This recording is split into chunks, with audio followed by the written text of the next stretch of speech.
যদি level playing field নিশ্চিত করতে চাই তাহলে বাংলাদেশের সংখ্যাগরিষ্ঠ যারা মানুষ, শ্রমজীবী মেহনতি মানুষ, তাদের অধিকার প্রতিষ্ঠা যারা রাজনীতি করে, তো সেই শ্রমজীবী মেহনতি মানুষের তারা যদি এই নির্বাচনে প্রতিদ্বন্দ্বিতা করতে চায় তাহলে তার পক্ষে এখানে 24 লাখ বলি অথবা 50 লাখ বলি এই টাকা খরচ করে কিন্তু নির্বাচন করা সম্ভব নয়। সেটা সমানভাবে রাষ্ট্র যদি সেখানে সব প্রার্থীকে সমান সুযোগ দেয় তাহলে সব প্রার্থীর আসলে ভয়েসটা জনগণের কাছে পৌঁছানো সম্ভব। ফলে দেখা যাচ্ছে যে আমাদের এখানে কথাই বলা হলেও একটা লেভেল প্লেইং ফিল্ড নিশ্চিত করা সম্ভব হচ্ছে না।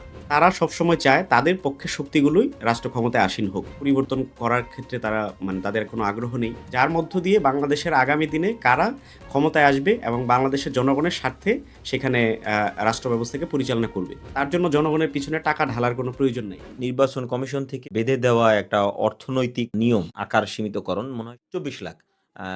এই যে 24 লক্ষ টাকা দিয়ে একজন প্রার্থী আসলে তার একটা সংসদ সদস্য হিসেবে নির্বাচন করার উপযোগী আপনি মনে করেন কিনা, এবং এটা কি আসলে আসন ভেদে ভিন্নতা হয় কিনা? যেমন ধরেন, আপনি রাজধানী শহরের ঢাকা 16 আসনের একজন প্রার্থী, এবং এখানে আসলে যে সামাজিক বাস্তবতা এবং মানুষের জীবনধারার যে মান, এই একই জীবনধারায় তো মফস্বলের যে ক্যান্ডিডেট আছে বা মফস্বলের জীবনধারা কিন্তু একই না।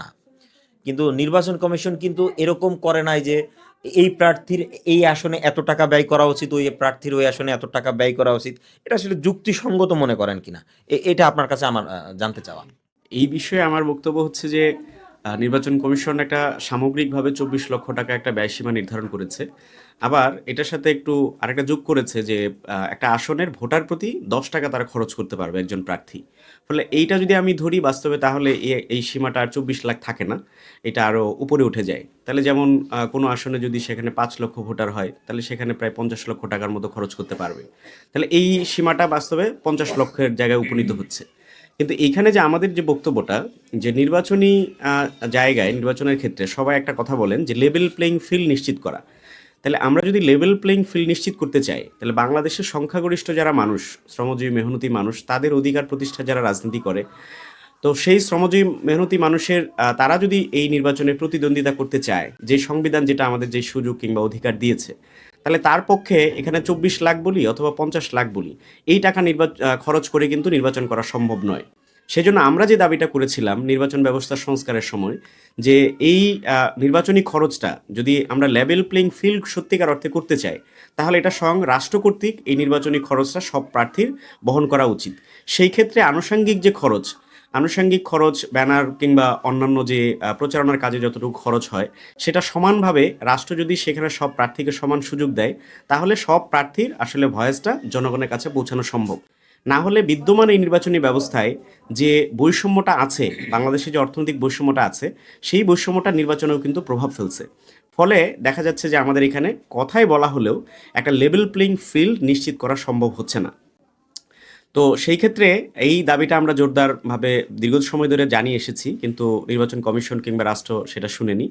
এটার বড় কারণটা হচ্ছে যে আমাদের এখানকার নির্বাচনী ব্যবস্থার মধ্য দিয়ে যে রাষ্ট্রযন্ত্রে যারা যে ক্ষমতাসীন বুর্জোয়া শ্রেণী, তারা সবসময় চায় তাদের পক্ষে শক্তিগুলোই রাষ্ট্র ক্ষমতায় আসীন হোক এবং এখানকার শিল্পপতি পুঁজিপতিদের স্বার্থ রক্ষা করার জন্য তাদেরকেই তারা সামনে আনতে চায়।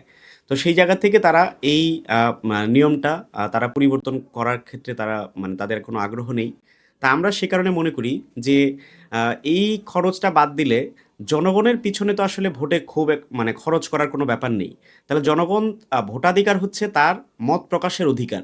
সে মত প্রকাশ করবে যার মধ্য দিয়ে বাংলাদেশের আগামী দিনে কারা ক্ষমতায় আসবে এবং বাংলাদেশের জনগণের স্বার্থে সেখানে রাষ্ট্র ব্যবস্থাকে পরিচালনা করবে।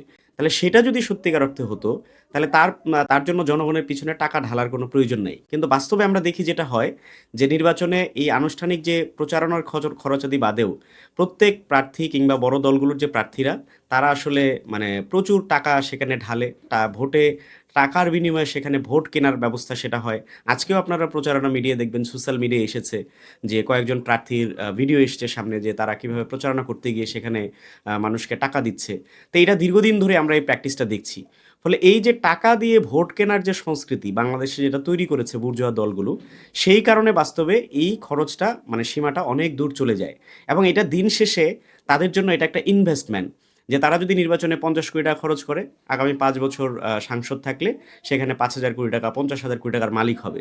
বিগত দিনগুলোতে কিন্তু আমরা এটা দেখেছি যে হলফনামায় প্রার্থীরা যতটুকু তার তথ্য দেন, হ্যাঁ, হলফনামায় যে সম্পদের বিবরণ যারা দিয়েছে, 5 বছর এমপি থাকার পরে দেখা যাচ্ছে তার সম্পদ কয়েক হাজার গুণ বেড়ে যাচ্ছে। এই বাস্তবতার কারণেই কিন্তু আমাদের এই নির্বাচনে খরচটা আরো অনেক বেড়ে যায়। তা আমরা মনে করি যে এই সংস্কৃতির পরিবর্তন হওয়া দরকার এবং সেক্ষেত্রে রাষ্ট্রের উদ্যোগ নেওয়া দরকার।